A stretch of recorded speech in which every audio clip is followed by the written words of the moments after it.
All right, so today we're going to talk about the social history of the Industrial Revolution, and this is part one of two. So we're going to talk about two things today.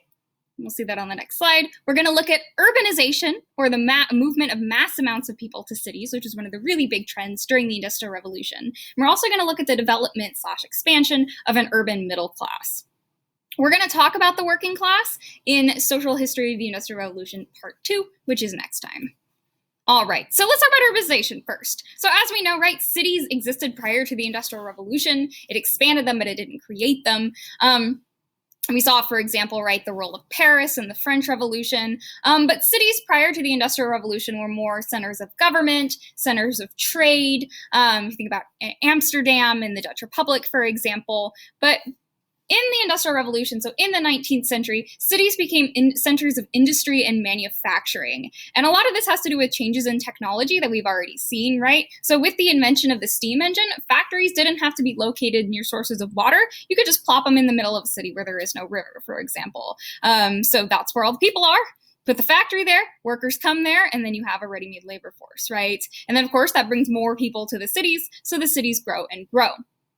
So we know that Great Britain was the center of the Industrial Revolution. They were the first to really get going. So urbanization is the most pronounced in Great Britain, but it occurs on the continent as well. So just some numbers that help illustrate that.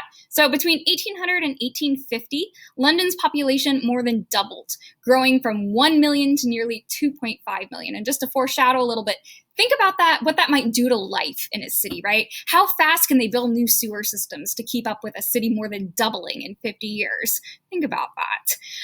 By 1850, more than 50% of British people lived in towns and cities. So again, that just illustrates that a lot of people were moving away from the countryside to the cities, right? Remember the Enclosure Act there, right? Now, again, not quite as big on the continent, but it still happened. Paris, for example, reached the 1 million person mark in 1851. All right, so now as you can imagine, right, with this really intense growth, living conditions were not great. They couldn't keep up with that growth.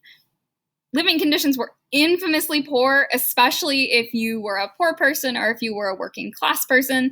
And these people tended to be, so they lived with middle class people in the cities, but in different neighborhoods, right? So poor people tended to live in like the quote unquote inner city. I'm sure you've heard that term applied to the United States before. We're gonna look at some primary sources in a couple of seconds that illustrate what life was like in the cities, but I'm going to summarize it first because I find primary sources are the best illustration. You hear it straight, but I'll just give you a little indication of what it was like first. So the air was filthy. It was full of pollution and soot and smoke. People describe it as being gray or black. The streets ran with industrial runoff and human waste. Again, sewer systems can't really keep up with that kind of growth, right? And so just imagine the smell, right, of what it would be like to live in these cities. Now, it wasn't just unpleasant because of the smell or because it was dark and dreary and gross, right? It had some really practical implications as well. So it contributed to public health issues, especially the spread of infectious diseases like cholera. Super gross. You can Google that one. And then tuberculosis, which is an often fatal lung disease. Now, germ theory didn't exist yet, so we hadn't figured out bacteria and viruses. So a lot of people thought it was actually the bad smells of living in a city that contributed to poor health. And this was called miasma theory. Now, on top of that, the government wasn't really involved in regulating the industrial production of food or medicine or other manufactured goods, which also contributed to public health issues. So, for example, there were reports that like bakeries, because they would sell bread made out of white flour, right? But because white flour is more expensive than whole wheat flour, they would add things like lime or chalk or other white powdery materials to their flour to make it look more like white bread. And you can imagine, eating chalk, delicious.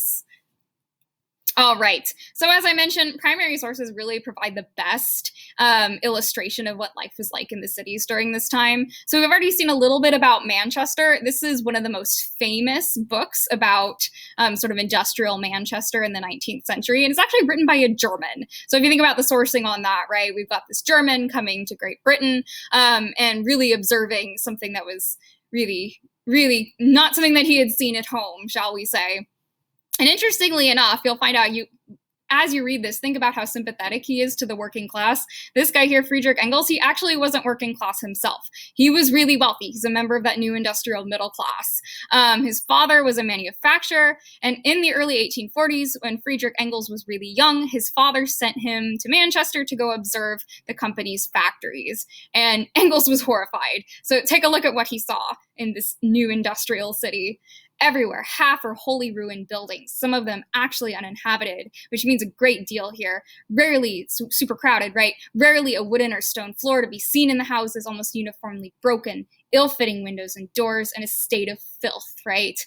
Everywhere, heaps of debris, refuse, and offal. So the ground is full of heaps of trash, standing pools for gutters, and a stench alone would make it which alone would make it impossible for a human being in any degree civilized to live in such a district. He said the smell is so bad it's unlivable. Passing along a rough bank among stakes and washing lines, one penetrates into this chaos of small one-storied one-room huts, in most of which there is no artificial floor, so the floor is dirt.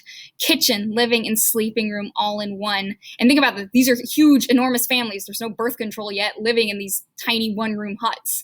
In such a hole, scarcely 5 feet long by 6 feet broad, I found 2 beds, and such bedsteads and beds, which, with a staircase and chimney place, exactly fill the room. So think about how small that is. In several others, I found absolutely nothing, while the door stood open and the inhabitants leaned against it. Everywhere before the doors, refuse and offal, that any sort of pavement lay underneath could not be seen but only felt here and there with the feet. So the ground is so thick with trash that you can't even see the ground. You only know it's there because your feet feel it. This whole collection of cattle sheds for human beings was surrounded on 2 sides by houses and a factory, and on the third by the river. And besides the narrow stair up the bank, a narrow doorway alone led out into another almost equally ill-built, ill-kept labyrinth of dwelling, right? So he's saying human beings are living in situations that like cattle would live in, right? He's saying the working class are being treated like animals. He's horrified. So Engels, as you can tell, is really appalled by what he sees, and in conclusion, he decides that the working class needs to revolt against wealthy people like him, and he thinks this is the only way their situation is going to get better. We're going to come back to this later, put a pin on this. This is going to be huge, this ideology that he and his buddy Karl Marx come up with, but we'll talk about that at the end of the unit. But Engels was kind of unique. Most middle-class people or slightly upper middle-class people like him typically favored reform over revolutions. They wanted to solve things through sort of legislation and the political process. And they were concerned about the social problems posed by urbanization. They were afraid of crime. They were afraid of alcoholism. And they were actually afraid that the situation would get so bad that the working class actually would revolt. And so some of their reforms were designed to kind of make the situation just good enough that the working class wouldn't actually rise up and revolt. And just as an illustration of that, there was an English reformer named James K. Shuttleworth who said that middle-class people should be worried about the volcanic elements by whose explosive violence the structure of society should be destroyed. So they're worried that if the living situation in the cities got so bad that people kind of rose up and revolted, this would destroy society. And remember, the French Revolution is pretty recent in living memory, so kind of a realistic prospect there. Now, they did achieve some success.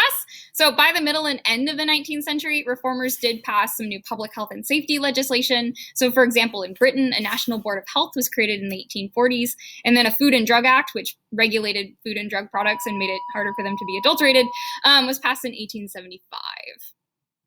All right, so now what we're going to do is we're going to look at the middle class and their relationship to this new process of urbanization, right? And one of the best sources for this, we're actually going to shift away from England. We're going to look at France. And this guy here with the comb over is Charles Baudelaire, and he was a French poet. Now, just a little bit of context, in the 1850s and 60s, in France, what happened is the government actually did implement some reforms in response to those health and safety problems. So we're going to actually talk about this later because it's really important. There's some political history stuff going on here too, but just so you know, just for now, basically they cleaned up Paris, they built new streets, they widened streets, that kind of thing, built new buildings. And Baudelaire wrote about the impact that this had on the working class, but he was a middle class person too. He was born into the middle class, but he was really poor because he spent all his money on clothing and drugs. He was fun. He also wrote about, he wrote about the middle class, the impact on both the working class and the middle class. So he wrote poems in verse, like normal poems that you're used to, but he also wrote what's called prose poems. And these are basically just sort of little short, brief snippets of prose. And in the prose poem on the next slide, which is called The Eyes of the Poor, just some context. So there's this, the narrator is this middle class guy. He's eating lunch at a cafe with his girlfriend, and he sees a poor family. So what I want you to think about and answer as you're reading this is basically, how does this guy react? What does this prose poem tell you about the living conditions of middle class people in the city? So what was life like for them? Was it better or worse than what you saw in that description of life for the working class people in Manchester? And what does this tell you about the attitude that the urban middle class had about the working class? All right, here it is. That evening, a bit tired, you wanted to sit outside in front of the new cafe on the corner of the new boulevard, so Paris has been rebuilt, still covered in rubble, but already showing gloriously its unfinished splendors.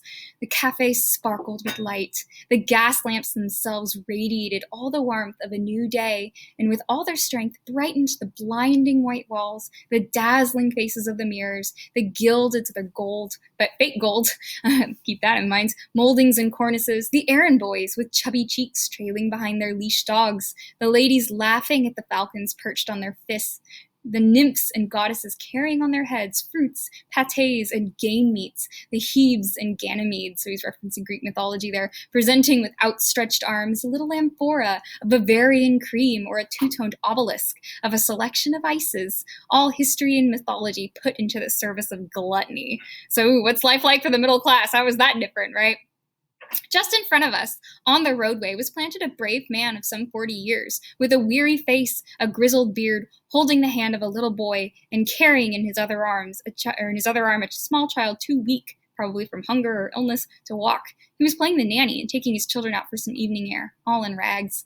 The three faces were extraordinarily serious, and these 6 eyes fixedly contemplated the new cafe with equal admiration through varying expression according to age. So these poor people, this family, right, they're looking at the narrator and his girlfriend eating in their fancy cafe, and how do they react? The eyes of the father were saying, "How beautiful it is! How beautiful it is!" One might say that all the gold of our poor world is painted on these walls, the eyes of the little boy. How beautiful it is! How beautiful it is! But this is a house that only grants entry to people who are not like us. As for the eyes of the smallest, they were too fascinated to express anything but a mindless and profound joy. The balladeers say that pleasure lifts the spirit and softens the heart. The ballad was right that evening concerning me. Not only was I touched by that family of eyes, I felt a little ashamed of our glasses and our carafes, much larger than our thirst. They have like way more drinks than they could ever drink, right? And this guy's feeling a little bit guilty, right? I turned my gaze toward yours, dear love, to read my thoughts there. I was plunging into your eyes, so beautiful and so oddly gentle, into your green eyes, inhabited caprice and inspired by the moon, when you said to me, "Those people there are insufferable with their eyes open like carriage gates. Can you not ask the maitre d' to send him away from here?" So think about, how does the narrator react, and then how does his girlfriend react? What does she do when she sees these poor people looking in? All right. So Marxist historians, so people who are from a school of thought that see history as basically all about class struggle, they typically represent the 19th century as a struggle between the working class and this new bourgeoisie or urban middle class. We know that the bourgeoisie existed during the 1700s. Again, they're expanded by the Industrial Revolution, but they're not new. This middle class included people involved in commerce and banking and law and medicine and government. Many of the Industrial Revolution era entrepreneurs came from this type of background, but not all. Some of our entrepreneurs are going to come from the aristocracy, and then some people, a very small minority, actually are able to rise up from the working class, but again, that's really rare. So these entrepreneurs created what's this new kind of business aristocracy that challenged the political power of the old landed aristocracy. And we kind of saw this tension happen during the French Revolution, right? We saw those sort of urban bourgeoisie, or that urban bourgeoisie, people like who were from the same social class that Robespierre was from, become frustrated by the fact that they had this money, right? But they didn't have the same kinds of political power as the nobility. So we're really going to see that tension kind of come to the fore during the Industrial Revolution. And honestly, the entrepreneurs, the bourgeoisie, they win. They really do. All right. So really, actually, the tension is going to kind of shift from the tension between the aristocracy and the bourgeoisie to the tension between the bourgeoisie and the working class. We kind of saw a little bit of that already. The middle class was kind of afraid of a revolt. So what was kind of interesting about this is a lot of it had to do with the fact that the industrial middle class often lived alongside the poor in cities. So they're living in the same place, whereas the aristocracy was pretty isolated, right? They lived out in the countryside on their estates. So as a result of this proximity, the middle class really sought to kind of set themselves apart in terms of values. So they created kind of like this system of quote unquote middle class values. So like we value hard work, we value family, we value morality. Those working class people, they don't value that at all. And kind of some of this was kind of contradictory. So the middle class would say, oh, we value thrift, we value being frugal and saving our money and investing it in our businesses. But they also really valued showing off their wealth through consumption of new manufactured products. So just to end on this note, some of the new mass-produced consumer goods that are available to people, clothing is a great example. There are new dyes that are created, so like people could wear mauve clothing for the first time. That was huge. We also see the rise of malls. So mixed bag, perhaps.